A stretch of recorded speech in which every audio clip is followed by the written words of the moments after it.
Hello viewers, నమస్తే.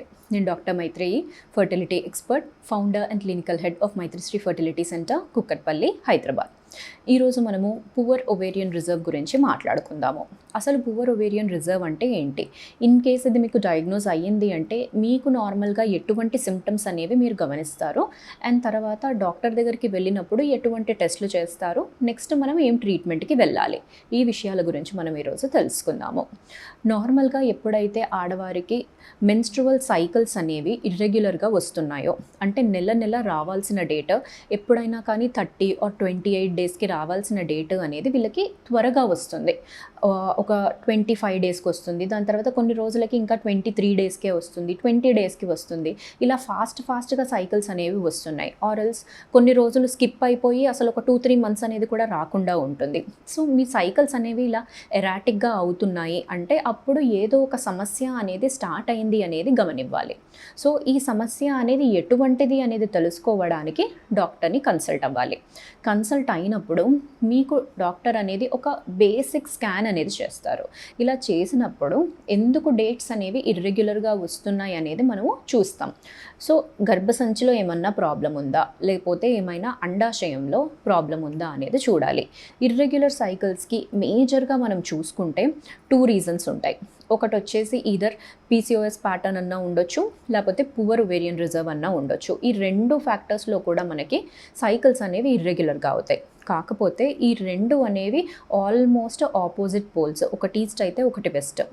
ఎందుకంటే అలాంటి సమస్యలు అనేది ఇప్పుడు పీసీఓఎస్ ప్యాటర్న్లో అంటే ఎగ్స్ అనేవి ఎక్కువగా ఉంటాయి, అదే పువర్ ఒవేరియన్ రిజర్వ్లో అంటే ఎగ్స్ అనేవి చాలా తక్కువగా ఉంటాయి. బట్ రెండిటికి మనకి ఎక్స్టర్నల్గా కనపడేది పీరియడ్ ఇర్రెగ్యులారిటీస్.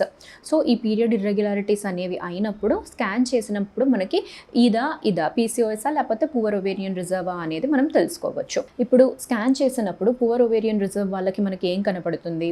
అండాశయం సైజ్ అనేది చిన్నగా ఉండొచ్చు. నెక్స్ట్ ఇంకొకటి వచ్చేసి అండాశయంలో ఎన్ని నెంబర్ ఆఫ్ ఫాలికల్స్ ఉన్నాయి అనేది మనం చూస్తే వాళ్ళకి 4 అన్నా లేకపోతే 4 కన్నా తక్కువ అన్నా కానీ కనపడతాయి అన్నమాట.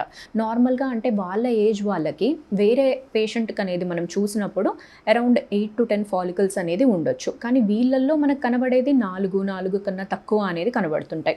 సో దీన్ని మనము బయోకెమికల్గా మనము కోరిలేట్ చేసుకోవాలి అంటే ఒక బ్లడ్ టెస్ట్, ఏఎంహెచ్ అనే బ్లడ్ టెస్ట్ చేస్తాం, యాంటీ ముల్లేరియన్ హార్మోన్ టెస్ట్. ఈ టెస్ట్ అనేది ఎప్పుడు ఇవ్వాలి? ఏదన్నా మెన్స్ట్రువల్ సైకిల్కి రిలేషన్ ఏమైనా ఉంటుందా? ఎందుకంటే కొన్ని హార్మోన్స్ అనేవి మనం చూసేవి డేట్ వచ్చిన 5 రోజుల లోపల కొన్ని హార్మోన్ టెస్టులు చేస్తాం. బట్ ఈ ఏఎంహెచ్ అనేది చేసుకోవాలంటే పీరియడ్కి మనకు ఎటువంటి రిలేషన్ అనేది ఉండదు, ఎప్పుడైనా కానీ చేసుకోవచ్చు, ఏ టైంలోనైనా కానీ చేసుకోవచ్చు. సో ఆ టెస్ట్ అనేది మనం ఇచ్చిన తర్వాత ఆ రిపోర్ట్లో ఏం కనబడుతుంది? నార్మల్గా ఉంది అంటే ఆ రిపోర్ట్ అనేది 2 నుంచి 4 వరకు ఉంటుంది. అలా కాకుండా 2 కన్నా తక్కువైంది, 2 కన్నా తక్కువైంది, 1 ఉంది, 1.5 ఉంది, లేకపోతే 1 కన్నా తక్కువైంది, 0.9, 0.7, కొందరికి 0.12 కూడా ఉంటుంది. ఇలా ఏమైనా ఉందా అనేది మనకు తెలుస్తుంది. సో అక్కడ కూడా తగ్గింది అంటే ఇది మనము స్కాన్ ఇంకా బ్లడ్ టెస్ట్ 2 కలిపి కోరిలేట్ చేసుకొని అప్పుడు డయాగ్నోసిస్కి వస్తున్నాము. వీళ్ళకి decreased ovarian reserve are poor ovarian reserve ఉంది అన్నట్టుగా మనం ఇక్కడ గమనిస్తున్నాం. సో ఇది చూసామంటే ఇది ఒక రెడ్ ఫ్లాగ్ లాగా. ఎందుకంటే వీళ్ళకి ఎక్కువ టైం అనేది లేదు కన్సీవ్ అవ్వడానికి. అంటే నెక్స్ట్ క్వశ్చన్ అడిగేది ఏంటి అంటే అసలు మాకు న్యాచురల్గా ప్రెగ్నెన్సీ రాదా అని అడుగుతారు. సో న్యాచురల్గా ప్రెగ్నెన్సీ రాదా అని చెప్పడానికి అసలు ఎటువంటి బేసిస్ అనేది లేదు.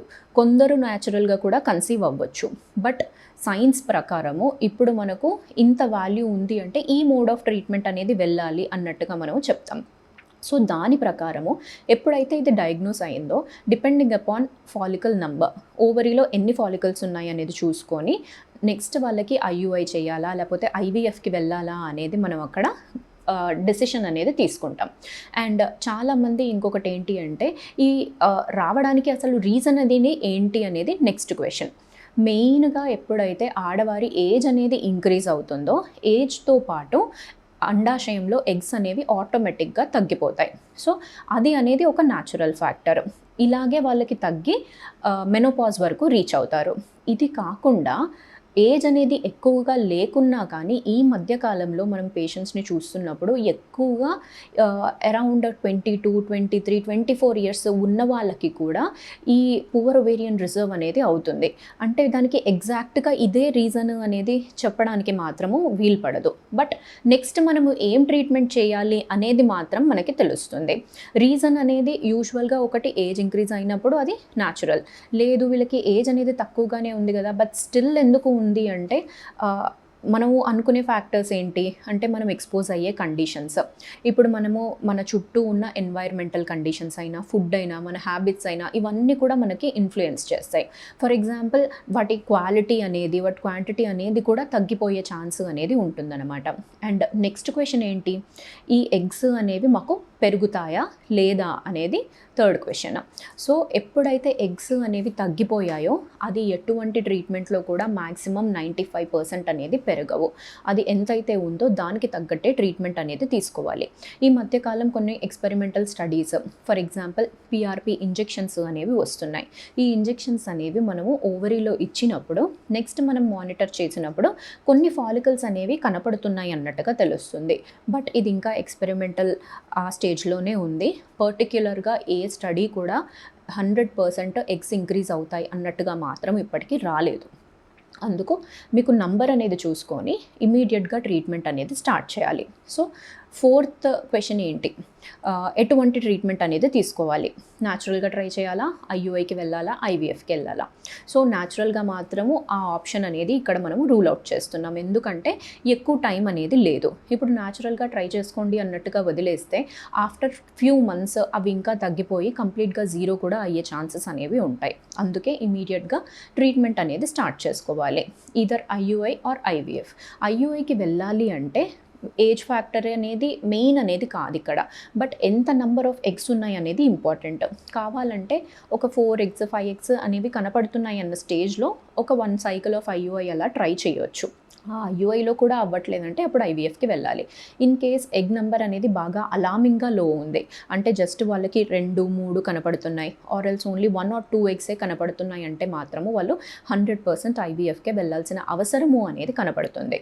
సో ఇలా ఐవీఎఫ్ అనేది స్టార్ట్ చేసినప్పుడు బేసికల్లీ ఏం చేస్తాము, ఎగ్స్ అనేవి వాళ్ళకి పెరగడానికి అన్నట్టుగా, అంటే పెరగడానికి అంటే నంబర్ కాదు, సైజ్ పెరగడానికి ఇంజెక్షన్స్ అనేవి ఇచ్చిన తర్వాత ఆ ఎగ్స్ని మనం బయటికి రిట్రీవ్ చేస్తాం. నెక్స్ట్ వాటి క్వాలిటీ ఎలా ఉందో చూసుకొని దాన్ని బట్టి ఆ ఎంబ్రియోస్ అనేవి ట్రాన్స్ఫర్ చేస్తాం. సో ఇలా ఎప్పుడైతే పువర్ ఒవేరియన్ రిజర్వ్ అనేది డయాగ్నోస్ అయ్యిందో అప్పుడు ఎక్కువగా టైం అనేది వేస్ట్ చేయొద్దు, ఇమీడియట్గా ట్రీట్మెంట్ అనేది స్టార్ట్ చేయాలి. చాలామంది చేసే తప్పేంటి అంటే మా ఏజ్ అనేది తక్కువగానే ఉంది, మేము ఎందుకు ఇంత పెద్ద పెద్ద ట్రీట్మెంట్స్కి వెళ్ళాలి అనేది చాలామంది ఆ క్వశ్చన్ అనేది రైజ్ చేస్తుంటారు. సో అవుట్ ఆఫ్ ఇగ్నోరెన్స్, అంటే వాళ్ళకి ఆ ఇంపార్టెన్స్ అనేది తెలియడం లేదు. ఎగ్స్ ఎప్పుడైతే తగ్గిపోయాయో మీరు టైం అనేది వేస్ట్ చేస్తుంటే అది ఇంకా తగ్గిపోతాయి. మనకి ఎటువంటి సోర్స్ అనేది లేదు అది పెంచడానికి. ఏం మెడికేషన్ తీసుకున్నా కొంచెం క్వాలిటీ అనేది ఇంప్రూవ్ అయ్యే ఛాన్సే ఉంటుంది, కానీ మెడిసిన్తోని ఎగ్ నంబర్ అనేది ఇంక్రీజ్ అవ్వదు. ఇక్కడ మనం ఒక చిన్న లాజిక్ అనేది ఆలోచిస్తే ఎగ్ నంబర్ అనేది ఇంక్రీజ్ చేసే ట్రీట్మెంట్ అనేది ఉంది అంటే అసలు లోకంలో ఎవ్వరు మెనోపాజే అటైన్ అవ్వరు, అంటే పీరియడ్స్ అనేవి ఆగిపోవు. మనం ఏదో ఒకటి చేసి వాళ్ళకి మొత్తం 100 years వరకు కూడా పీరియడ్స్ వచ్చేలాగా చేయొచ్చు. బట్ అలాంటి పాసిబిలిటీ అనేది లేదు కాబట్టే మనం నేచర్కి అగెయిన్స్ట్గా వెళ్ళలేము. సో ఉన్న నంబర్ ఆఫ్ ఎగ్స్తోని ట్రీట్మెంట్ అనేది స్టార్ట్ చేసుకోవాలి. ఈవెన్ దో మీ ఏజ్ అనేది తక్కువే అయినా కానీ ఐవీఎఫ్ అనేది లాస్ట్ ఆప్షన్ లాగా కాకుండా ఎప్పుడైతే అది అవసరం పడుతుందో అది ఫస్ట్ ఆప్షన్ లాగా కూడా మనము తీసుకోవచ్చు. సో ట్రీట్మెంట్స్ అనేవి కరెక్ట్గా మీకు చెప్పినట్టుగా తీసుకుంటే ఈవెన్ విత్ లో ఒవేరియన్ రిజర్వ్ కూడా మీకు ప్రెగ్నెన్సీ అనేది ఈజీగానే వస్తుందండి. Thank you.